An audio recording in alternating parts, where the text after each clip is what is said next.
မင်္ဂလာပါရှင်။ရောင်ရီတေး channel ကနေပြန်လည်ကြိုဆိုလိုက်ပါတယ်။မြန်မာနိုင်ငံနဲ့တမ်ဘရော်သမိုင်းမှာနိုင်ငံနဲ့လူမျိုးအတွက်အသက်ကိုပဒါနမထားဘဲစွန့်လွတ်စွန့်စားစိတ်အပြည့်နဲ့တိုက်ပွဲဝင်ခဲ့တဲ့တမ်ဘရော်သားစစ်သူရဲ့အများပြားထွက်ပေါ်ခဲ့ပါတယ်။အဲဒီစစ်သူရဲ့တွေတဲကနေသူရဝဲချင်းမြင့်ခံခဲ့ကြတဲ့ဗိုလ်မှူးချုပ်သူရဇော်လွင်စိုးနဲ့သူရဝဲရရှိခဲ့တဲ့တိုက်ပွဲကြောင်းကိုနေလာရောင်အမည်ရှိတဲ့အကောင့်တစ်ခုကရေးသားထားမှုကိုဒီရုပ်သံဖိုင်ထဲမှာဖော်ပြပြီးတော့မှဖြစ်ပါတယ်။ဒီစီဇန်လေးမစတင်ခင်မှာတော့ကျမတို့ရဲ့ channel ကို subscribe နဲ့ like ရန် share လေးလုပ်ပေးပါအောင်ရှင်။ပရိသတ်ကြီးရဲ့2016ခုနှစ်ဩဂုတ်လ18ရက်နေ့မှာစကခ3လက်အောက်ခံခမာယ381ကလှုပ်ရှားစစ်ကြောင်းတစ်ခုဟာအင်ခရန်ဒေတာခံမန်းမြေပုံညွန် LH634745 တဝိုင်းမှာတော်တိုးနေရဲ့ကချင်ပြည်နယ်ကတောင်နေရာမြင့်နေတော်ထူတဲ့မက်ဆောက်တဲ့တာမန်လူတအူးဟာစစ်တီတွေထံပိုးထားတဲ့လက်နဲ့ခဲယမ်းရိတ်ခါအလေးချိန်မျိုးကိုတည်ပြီးတော့ကချင်ပြည်နယ်ကတောင်တွေကိုတက်ဖို့မလွယ်လာဘူး။ဒါပေမဲ့ဒီစစ်တီတွေကတော့ကျင်သားရှားနေတဲ့ပုံရှိရဲ့တွတ်တွတ်လက်လက်ချီတက်နေကြတာကိုသူတို့ယူနီဖောင်းအင်ဂျီတွေရဲ့ညာဘက်လက်မောင်းမှာမြန်မာတပ်မတော်ကချင်းလင်းတိုက်ခိုက်ရေးတပ်တွေရဲ့အမတ်တစိတ်မောက်တိုဓာတ်နဲ့လန်တက်ချေကဘက်တွေတက်ထားတယ်။ဘက်လက်မောင်းမှာတော့အပြရောင်အဝိုင်းထဲမှာညတစင်းတောင်လိုက်ထောင်ထားတဲ့တစိတ်တွေတက်ထားတယ်။နောက်ပိုင်းတိုင်းစစ်ဌာနချုပ်နယ်မြေကချင်ပြည်နယ်တဲကတပ်တွေဖြစ်ကြောင်းအမှတ်တစိတ်စစ်ကြောင်းဟာတော်တိုးနေရင်ရုတ်တရက်တန့်သွားတယ်။နေရာယူဆိုတဲ့စစ်သုံးတင်ကေတတစ်ခုကိုရိတ်ခနဲ့မြင်ရတယ်။စစ်တီတွေဟာဘေးပင်ညာဖြန့်ခွဲပြီးအသင့်နေရာယူလိုက်ကြတယ်။ပွိုင်းတက်ခွဲနဲ့စစ်ကြောင်းရုံနဲ့အဆက်အသွယ်လုံနေကြတယ်။ရန်သူစကန်တစ်ခုရှေ့မှာရှိနေရဲ့ပွိုင်းကစကန်နာကပ်ပြီးညှိထားတယ်။ကင်းသမားကမရှိရလားပေါ့ဆတာလားမသိ။ရန်သူဟာဓာတ်မတော်ရဲ့လှုပ်ရှားစစ်ကြောင်းတစ်ခုကိုတွေ့သွားပြီဆိုတာခုထိမသိသေးဘူး။စစ်ကြောင်းမူကမျက်မှောင်တစ်ချက်ကုတ်တယ်။အခုသူမြင်နေရတာဟာသွားရင်လာရင်ခဏနေရာယူထားတဲ့စကန်မျိုးမဟုတ်။ကျင်းတွေတူးထားတဲ့အင်အားအတော်အသင့်ရှိရဲ့။အထိုင်ချထားတဲ့စကန်ခန်းစစ်စကန်နိုင်မြေရှင်းလင်းရင်ရန်သူပျောက်ကြားတပ်ဖွဲ့တစ်ခုနဲ့တွေ့တယ်ဆိုတာမျိုးကမထူးဆန်းလှပေမဲ့အခုလိုမျိုးဗမော်မြကြီးနာကားလန်မလီယန်အပိုင်းနဲ့အရန်နှိကန့်နေတဲ့နေရာမှာရန်သူခန်းစစ်စကန်တစ်ခုရောက်နေရကတိတ်ထူးဆန်းနေဒီအထိုင်စကန်ကဘလို့လို့ဒီနေရာကိုရောက်နေရတယ်လေဘယ်တော့ကရောက်နေရလဲဒီနယ်မြေတဲကကားလမ်းမှာမကြခဏခြုံခိုတိုက်တာမိုင်းခွဲတာခြောင်ပစ်တာတွေဟာသူ့အမြင်နေရတဲ့အခြေစိုက်စကန်လေးကလာလို့တလားဒါလည်းမဖြစ်နိုင်ဒီစကန်ကအင်အားသိအများကြီးတော့မဟုတ်ပွိုင်းတက်ခွဲစဝင်ရှင်းတော့လက်ကင်ဆက်သွေးရေးဇက်ကစစ်ကြောင်းမှုရဲ့အမိန်ရတဲ့နောက်ပွိုင်းတက်ခွဲရစကန်ကိုစပြီးဒလက်ကျန်းဝင်ပစ်တယ်ရဲဘော်တွေကပြစ်ချင်းတွေတဲတွေတဲကအငိုက်မိသွားတဲ့ရန်သူတွေကိုအပိုင်ပစ်ချတယ်ရန်သူအငိုက်မိတယ်ကမန်းကတန်ဆုတ်တယ်အလောင်းလက်နဲ့တချို့ကြံခဲ့တယ်ပွိုင်းတက်ခွဲရရန်သူစကန်ကိုအောင်မြင်စွာသိမ်းပိုက်လိုက်တယ်ဒါပေမဲ့သူတို့မသိရတခုရှိနေရဲ့သူတို့ဟာတာမန်စကန်တစ်ခုကိုဝင်တိုက်လိုက်တာမဟုတ် KIA တရင်252ရဲ့ဌာနချုပ်ခန်းစစ်စကန်ဂီတုံရဲ့ရှေ့ကာကင်းစကန်ငယ်တစ်ခုကိုရုတ်တရက်ဝင်သိမ်းလိုက်မိရဲ့ဆိုတာပဲတိုက်ပွဲပြီးချိန်မှာခုနကစူညံနေရဲ့ပတ်ဝန်းကျင်ဟာပြန်တိတ်ဆိတ်နေရဲ့စစ်ကြောင်းမှုဟာသူမြင်ရတဲ့အနေထားကိုဘဝင်မကြဘူးပေ800ကျော်မြင့်တဲ့တောင်ထိပ်ပေါ်ကဘဲကောင်မဲမသိရောက်လာတဲ့ခန်းစစ်စကန်ငယ်လေးတစ်ခုဆိုတာဒိဗယ်မှမရှိရတောင်ထိပ်ပေါ်ရောက်တော့ပတ်ဝန်းကျင်ဟာပိုရှင်းလင်းလာတယ်ဟိုအဝေးမီတာ1500လောက်မှာတောင်ထိပ်ကုန်းကြီးတွေတွေ့ရဲ့လူသွားလမ်းကြောင်းလေးတွေတွေ့ရဲ့တောင်ကုန်းတွေရဲ့မြင်နေတာဟာပတ်ဝန်းကျင်ကစိုးမိုးလွတ်လှတယ်နောက်ပြီးစုပ်သွားတဲ့ရန်သူတွေဟာအဲ့ဒီဘက်ကိုစုပ်သွားတယ်စစ်ကြောင်းမူဟာတက်ကိုစနစ်တကျနေရာယူထားပြီးတက်မဌာနကျုံနဲ့ဆက်အဆက်သွဲယူရဲသူ့မျက်လုံးအစုံကတော့မျက်စိတူယူမီတာ1500လောက်ကတောင်ကုန်းကြီးတွေကိုမျက်ခြေမပြတ်စိုက်ကြည့်အေးစေပဲတကယ်ပြောရရင်တော့တက်မဌာနချုပ်ကလည်းဒီချင်းတွေကိုသိပ်ပြီးသဘောတွေးလိုက်လို့မဟုတ်ဘူးအမတ်သုံးစစ်စင်ရေးကိုကဲမှုဌာနချုပ်ကစကခမှုဟာကျေနပ်တဲ့ပို့ချက်အရာသူတို့စကခလက်အောက်ခံလှုပ်ရှားစစ်ကြောင်းတစ်ခုအခုသိမ့်ပါလိုက်တဲ့ခန်းစစ်စခန်းငယ်ဟာကင်းစခန်းငယ်ကကင်းစခန်းငယ်တစ်ခုသာဖြစ်ရမယ်လို့သုံးသပ်တယ်ဒါဆိုမေးစရာမေးခွန်းကတစ်ခုပဲရှိရော်တယ်ဘာကိုစောင့်နေကင်းစခန်းလဲဘာကိုကားတဲ့ကကင်းစခန်းလဲဒီအဖြစ်အမကြခင်နိုင်အနေငယ်အတွင်းမှာပဲစသိရတယ်ခုနကကာကင်းစခန်းကိုတင်ပြီးနေရာယူလိုက်တဲ့စစ်ကြောင်းဟာအရှိဘက်မီတာ900လောက်ကိုလက်တန့်လေးပြီးဆန်ထုတ်လိုက်တယ်။အဲဒီမှာတိုက်ပွဲတွေစဖြစ်တော့တယ်။ဂီတုံရဲ့ရှေ့ကာကင်းကုန်းတွေနဲ့ထပ်ပြီးထိတွေ့တာတတော်လုံးတောင်လုံးတနက်တန်တွေစူညံသွားတယ်။မကြောင်မီရက်အနေငယ်အတွင်းမှာပဲအမှတ်3စစ်စင်ရေးကိုကဲမှုဌာနချုပ်ဟာတမိုင်းဝင်ဂီတုံတိုက်ပွဲကိုစပြီးတိုက်ဖို့ပြင်ဆင်ရတော့မယ်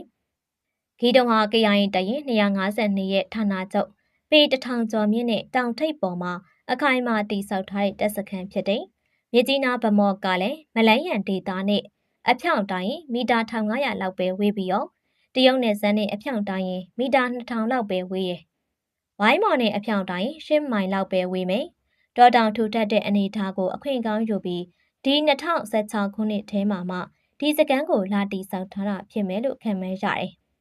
ဂီတုံရဲ့ပေမခန်းစဲစကန်ကုန်းဟာ.1103ခန့်မှန်းမြေပုံညွန် NH639755 နေရာမှာတိစောက်ထားတယ်။ပေမကုန်းရဲ့တောင်ဘက်ဂိုင်း1000လောက်မှာအဓိကကာကင်ကုန်းနဲ့ပေမစကားကိုကထားသလိုပေမကုန်းရဲ့မြောက်ဘက်ဂိုင်း1000လောက်မှာလိပ်ပြကုန်းစခန်းနဲ့ပေမကုန်းကိုထပ်ကာထားတယ်။လိပ်ပြကုန်းနဲ့ပေမကုန်းကြားမှာခန်းစစ်စကန်အသေးနှစ်ခုရှိသလိုအရှိတ်ဘက်နဲ့အနောက်ဘက်မှာလည်းခန်းစစ်စကန်အသေးလေးတွေဝါနေအောင်တိစောက်ထားတယ်။စကန်ကုန်းတွေအားလုံးကိုတစ်ခုနဲ့တစ်ခုဆက်သွယ်ထားတဲ့လူသွားလမ်းတွေကလွယ်လို့ပပတ်လဲချင်းကပ်လို့မရအောင်မိုင်းတွေအပြေးထောင်ထားတယ်။ကတုတ်ကျင်းတွေအခိုင်အမာတီထားတယ်။မြေခွေးကျင်းတွေဖောက်ထားတယ်။ကတုတ်ကျင်းတွေကိုဆက်ထားတဲ့ရှောက်လန်းတွေဟာလူတရက်ကျော်နဲ့တယ်။ဘန်ကာရီဟာကွန်ကရစ်နဲ့တံပြားနဲ့ရောဆက်တိစောက်ထားတယ်။လေကြောင်းတိုက်ခိုက်မှုတန်ခံနိုင်အောင်တို့အမိုးတွေကိုအခိုင်ခန့်တိစောက်ထားတယ်။ပေမစခန်းကုန်းမှာလူနေရာလောက်ရှိမယ်ခံမှန်းရပြီးတော့ကျန်းစခန်းကုန်းနေနဲ့ပေါင်းရင်အင်အား900လောက်ရှိရဲလို့ခံမှန်းရတယ်။စကခ3ကလှုပ်ရှားစစ်ကြောင်းတစ်ခုဟာမထင်မဲ့ဖေဒီဂီတုံရဲ့တောင်ဘက်ဂိုင်း1000လောက်ကကာကင်စခန်းတစ်ခုကိုတွေ့သွားရာကနေရှေ့ဆက်တိုးလာတဲ့အချိန်ဂီတုံရဲ့တောင်ဘက်ဂိုင်း1000လောက်ကပေမကာကင်ကုန်းနဲ့ထိတွေ့ပြီးဂီတုံတိုက်ပွဲစဉ်တွေစဖြစ်လာတာဖြစ်တယ်။အမတ်3စစ်စင်ရေးကိုကဲမှုဌာနချုပ်ဟာကချင်ပြည်နယ်မိုးကောင်းအခြေစိုက်တိုက်ခိုက်ရေးတပ်မတစ်ခုဖြစ်တယ်။ဗိုလ်မှူးချုပ်အစင်ရှိရဲ့တပ်မမှုတအူးကကုတ်ခဲ့တယ်။သူ့လက်အောက်မှာတိုက်ခိုက်ရေးချင်းမြန်တက်ရင်စိတ်ရင်းနဲ့အမြောက်တဲ့ဆက်သွယ်ရေးတက်စီတက်စစ်မြေပြင်အင်ဂျင်နီယာတက်ထောက်ပို့တက်စတဲ့လက်ယုံတက်ဖွဲ့တက်ခွဲတစ်ခုစီပါဝင်နေအပေါ်စားတိုက်ခိုက်ရေးတပ်မရီရဲ့ထုံးစံတိုင်းမြန်မာပြည်တပြည်လုံးဘယ်နေရာဒေသကိုမဆိုအလျင်မြန်စစ်စင်ချီတက်နိုင်အောင်ဖွဲ့စည်းထားတယ်။ဒါပေမဲ့စကခ3အနေနဲ့ကတော့ဌာနချုပ်ကလည်းကချင်ပြည်နယ်မှာပဲတရှိရဲ့အပြင်လက်အောက်ခံတရင်တွေကစစ်တီတွေမှာလည်းကချင်တိုင်းသားစစ်တီတွေကချင်ရဲမေတွေအများပြားပါဝင်နေတဲ့အတွက်ကြောင့်တပ်တွေဟာကချင်ပြည်နယ်နယ်မြေတွေကိုပိုကျွမ်းကျင်နေ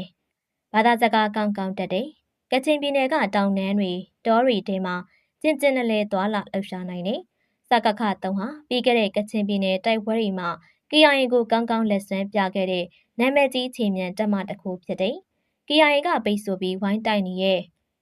လက်ကြားရန်စခန်းကိုဖောက်ဝင်ပြီးကဲတင်ခဲ့ရလေဒီတက်မပဲ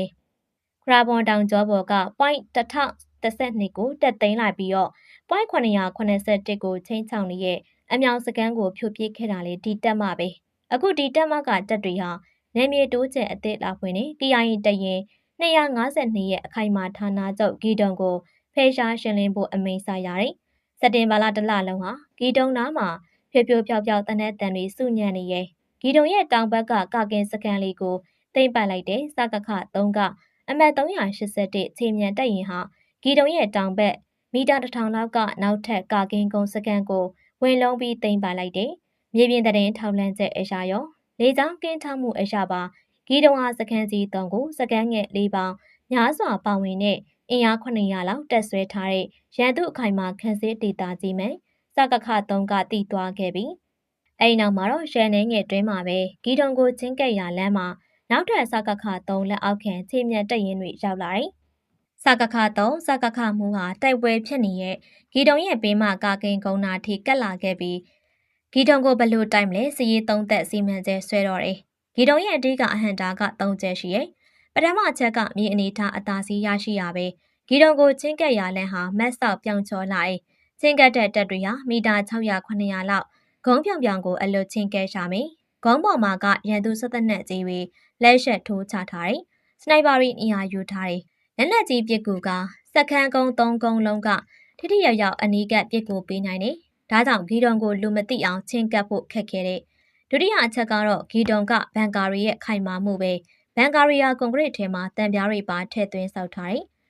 120မီလီမီတာစိန်ပြောင်ကြီးဓာတ်ရိုက်ထိမှန်တာတောင်ဘန်ကာကအချင်းကြီးမပြတ်ဘူး။လေရင်ကဘုံကျဲတော့လေဘန်ကာကိုဓာတ်ရိုက်မထိဘူး။ကတုတ်ကျင်းတွေပြိုကျပြီးမယ်ဘန်ကာတွေကအကောင်တိုင်းကျန်နေရဲ့။ဒါကြောင့်ဂီတုံကဘန်ကာရီဟာ စကခ3ရဲ့ဒုတိယအတားစီဖြစ်နေရဲ့တတိယအချက်ကတော့မိုင်းကွင်းတွေပဲဂီတုံကစကန်တွေပတ်လည်မှာနေမိုင်းတွေဘလက်ပွားထောင်ထားတယ်စကန်သားကိုရောက်အောင်ချင်းကန်းနိုင်တဲ့ဆိုအောင်တော့ဘာအကောက်ွယ်မှမရှိရဲ့နေရဘန်ကာတွေကစက်တနက်ကြီးပုံသေးပစ်ချောင်းတွေရဲ့အောက်စကန်ကုန်း3ခုကလက်နက်ကြီးပစ်ခတ်မှုတွေရဲ့အလဲဂီတုံကမိုင်းကွင်းတွေကိုဘလို့ဖြတ်မလဲဒါအဓိကစိန်ခေါ်မှုတစ်ရက်ပဲစကခ3စကခမူဟာ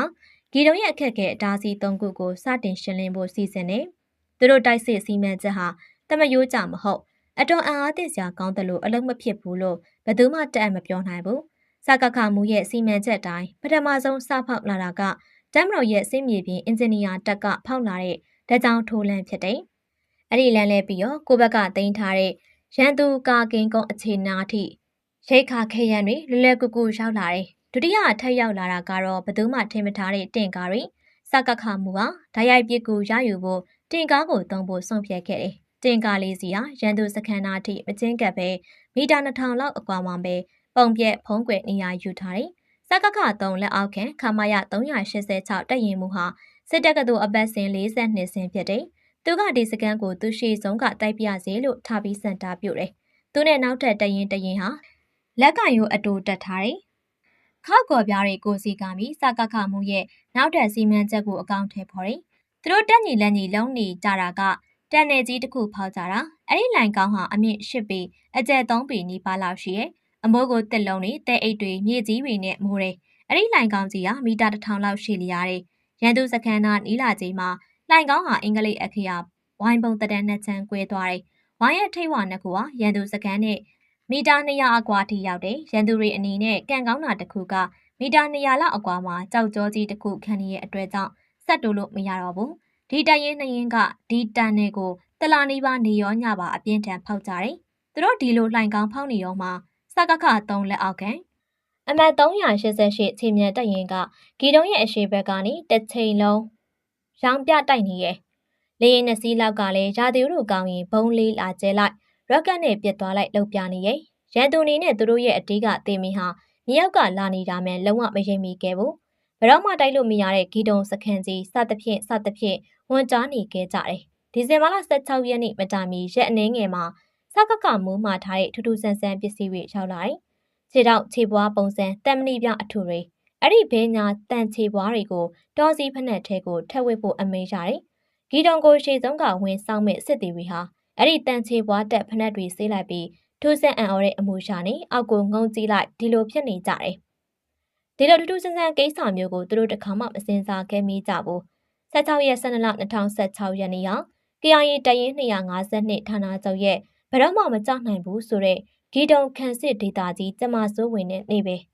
မနက်မိုးလင်းချိန်မှာလေရင်တွေရောက်လာတယ်ဘုံကျဲတယ်ရန်သူတွေကအရင်လိုပဲဘန်ကာတွေကမထွက်ဘူးဘုံကျဲတာကခါတိုင်းထက်ပိုပြင်းထန်တယ်ဒါပေမဲ့ကိစ္စမရှိဘူးသူတို့ဘန်ကာတွေကတမ်မဏိပြားတွေကွန်ကရစ်ထဲမြုပ်ထားတာဘလို့ဘုံဆန်ကားမှသူတို့ကိုမဖောက်နိုင်ဘူးဒါကိုသူတို့ကယုံတယ်ဒါပေမဲ့ဒီယုံကြည်မှုဟာစက္ကန့်20လောက်ပဲကြာတယ်ဂီတုံရဲ့တောင်ဘက်မျက်နှာစာကဘန်ကာတစ်လုံးဘုံကနေပြိုဆင်းသွားတယ်ဘန်ကာတစ်ခုလုံးပွင့်ထွက်ပြီးမီးဟုံတောက်နေရဲ့ဒုံကနေအတန်နဲ့နောက်တစ်လုံးပြိုဆင်းသွားတယ်ရန်သူကဘာလက်နဲ့မှမသိရဲ့လက်နဲ့တစ်ခုနဲ့ပြစ်နေတာအဲ့ဒီလက်နဲ့ဟာတမ်မဏိပြားတွေခံထားတဲ့ကွန်ကရစ်ဘန်ကာကိုဖောက်ဝင်ပြီးပွင့်ထွက်သွားတယ်ဘန်ကာတွေကတယောက်မှအသက်မရှင်ဘူးကျန်တဲ့ဘန်ကာတွေကစစ်သားတွေဟာအံ့အားသင့်ပြီးတော့ဘာလို့လုပ်ရမှန်းမသိဖြစ်ကုန်နေဂီတုံရဲ့တောင်ဘက်ဂိုင်း2000လောက်ကတင်ကားတွေကတော့လက်နက်ကြီးပစ်ကူရဲ့အခြေခံဥပဒေသားတွေကိုအကုန်ချိုးဖောက်ပြီးဓာတ်ရိုက်ပစ်ကူပေးနေရဲ့လက်နက်ကြီးပစ်ကူမှာချေလင်တက်နဲ့လက်နက်ကြီးတင်းနေရဟာ90ဒီဂရီလောက်တောင်းမှန်ကြလိမ့်ရှိရဲ့အခုကချေလင်တက်တွေရဲ့ခေါင်းပေါ်ကကြော်ပြက်နေတာဒီလိုပြစ်လို့ရတဲ့အကြောင်းချက်နဲ့ချက်ရှိရဲ့ပထမတစ်ချက်ကဂီတုံကဘန်ကာတွေဟာဂုံးပေါ်မှာမလို့မော်ပြီးပြရတယ်ဒုတိယအချက်ကအောက်ကကတ်နေရဲ့ချေလင်တက်တွေကဦးမင်လိုင်ကောင်းတဲကကတ်နေအောင်မလို့ဘန်ကာရီပောက်ကွဲထွက်ကုန်ရတဲ့အကြောင်းရင်းကတင်ကားတွေကပြည့်နေတဲ့ခြေတွေကရိုးရိုးကြီးမဟုတ်တင်ကားဖြက်ဖောက်ကြည့်ပြီဒီခြေတွေဟာတမ်မဏိဘန်ကာရီထိုးခွဲပြီးအတဲရောက်မှပောက်ကွဲပွင့်ထွက်သွားစီရဲ့စကခမှုနဲ့တန်ချက်ကတက်မှုနှစ်ယောက်ဟာဘန်ကာရီတစ်လုံးမိတစ်လုံးအတွဲညီညီဖြိုချနေကြတယ်တင်ကားလီစီကဂီတုံရဲ့ဘန်ကာတွေကိုတစ်လုံးချင်းဖြိုချနေချိန်စကခ3ကတရင်2ရင်ဟာသူတို့တလကျော်ဖောက်ထားတဲ့ဥမင်တဲကနေဂီတုံရဲ့အခြေမီတာ200လောက်ကိုတရှိန်တိုးချင်းကပ်နေကြတယ်ခ မရ386ရင်မှုကရှေ့ဆုံးကတက်မဲ့ point တက်စုမှာနေရာယူထားတယ်။သူတို့အားလုံးမှာမောင်းပြတဲ့တဲ့အပြင် RPG တွေလက်ပစ်ပုံးတွေဘလက်ပွားပါလာတယ်။ညနေစာကဘန်ကာတွေပြိုဆင်းသွားချိန်ပုံပြထားတဲ့ဝိုင်းပုံတန်လှိုင်ကောင်းနှစ်ခုရဲ့အဝဟာရုတ်တရက်ပွင့်ထွက်သွားတယ်။လှိုင်ကောင်းတွေကမြားတစိတက်ထားတဲ့စစ်တီတွေတလက်ကျန်းခုန်တက်အားကြတယ်။တချို့ကရန်သူကရုတ်ချင်းတွေစီပြေးဝင်တယ်။တချို့က RPG တွေတလက်ကျန်းပြက်နေတယ်။စစ်တီ3-4ယောက်ချင်းကနေလေထဲမြောက်တက်သွားတယ်။ပြန်ကျလာတယ်မိုင်းထိသွားတာဒါပေမဲ့တန်မဏိဖနက်ခွာရီရဲ့အစွမ်းနဲ့ချက်ချင်းလူလဲပြန်ထားပြီးကရုတ်ချင်းတွေကိုတက်လုံးနေ10မိနစ်လောက်တွင် point 1103ဂီတုံဟာမြားတစိတ်တက်စစ်တီဘီရဲ့အပြည့်ရှင်ချင်းခံရတော့တယ်ဂီတုံပြိုပြီးမို့လို့နောက်ကခန်းစစ်စကန်ငယ်လေးတွေလိပ်ပြကုံစကန်စားတဲ့စကန်တွေရလဲနောက်တစ်ရက်မှာဆက်ပြိုစင်းနေကျန်တဲ့စကန်တွေမပါဂီတုံတစ်ခုတည်း KI အလောင်း40ကျော်ရတယ်ဘန်ကာရီတဲကအများစုကတင်ကားကဖြစ်တဲ့ဘန်ကာဖြက်ကြီးပြီးကြောင်ကြဆုံးနေကျန်တဲ့သူတွေကတော့ဝင်ရောက်လုံထွေအနီးကတိုက်ကြချိန်မှာမြားတစိတ်တက်စစ်တီရီရဲ့လက်ချက်နဲ့ကြဆုံးနေ